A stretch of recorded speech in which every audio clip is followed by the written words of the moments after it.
We have set $3 billion to invest in the Energy Symphonics.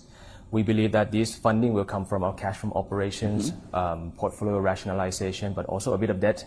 But in terms of allocation, we want to be allocating in things that can provide us with good cash flow, but also to the greener side of things, to look after our shareholders. So I would say 60% will be into those gas, power, and CCUS, and the other 40% will be for the remaining renewables plus and the next-gen mining.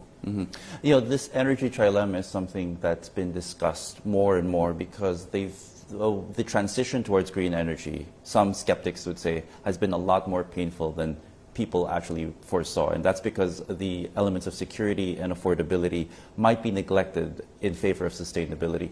What are Banpu's ideas with regards to how to better balance achieving all three targets? Because you might say that you have to hit all three or else it doesn't work. Yeah, I think for me personally, my view is to solve climate change, one of the best solutions is to get enhancement of technology, right? Breakthroughs of energy.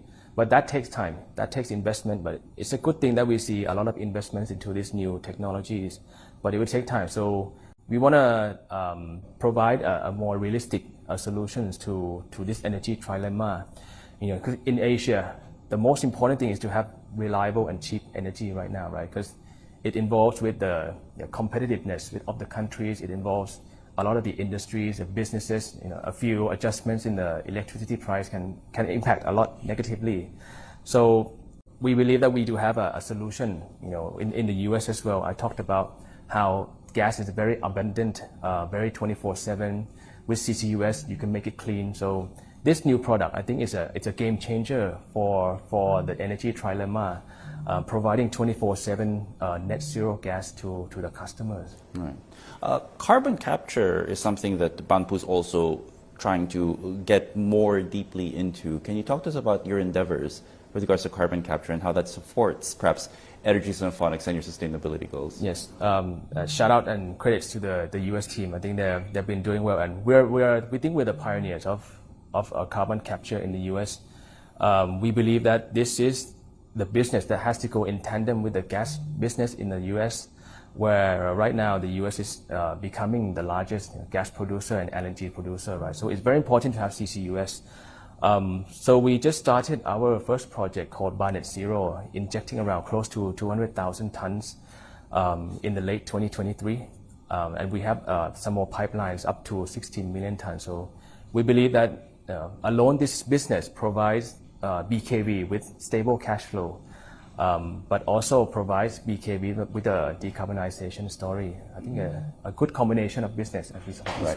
I'd like to talk about BKV in just a little bit, but I do have to highlight that Banpu built its foundations on coal mining. It's still a huge part, and some skeptics would say that it's a little rich for a coal mining company to talk about decarbonizing and moving towards green energy.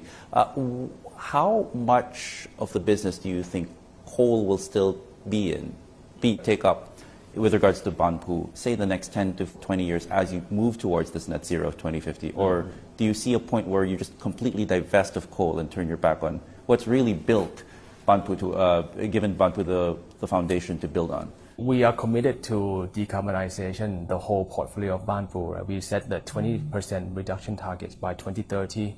We have set our EBITDA target of 2030 by having more than 50% from non-coal assets.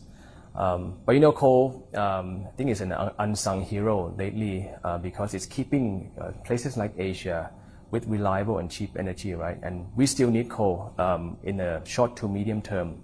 But obviously, the world has to change. We talk about that balance, right? So as Banpu, we are responsible energy transitioner, let's say. We want to be, keeping the world realistic in terms of providing, balancing all these three factors. But in terms of the coal, we don't plan to invest in any more coal assets. That's our commitment. But we do plan to be a responsible provider to our customers in Asia as well. And we try to be more clean. We're looking into things like EV hauling trucks. We're looking into providing microgrids into our mining areas.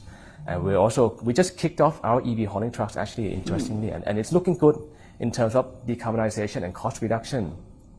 And we're also exploring the nature-based solution by investing in forestries and the carbon credit side of things, which will be might be a big business in Indonesia in the future. So we're committed to decarbonization, and that's my commitment to people here.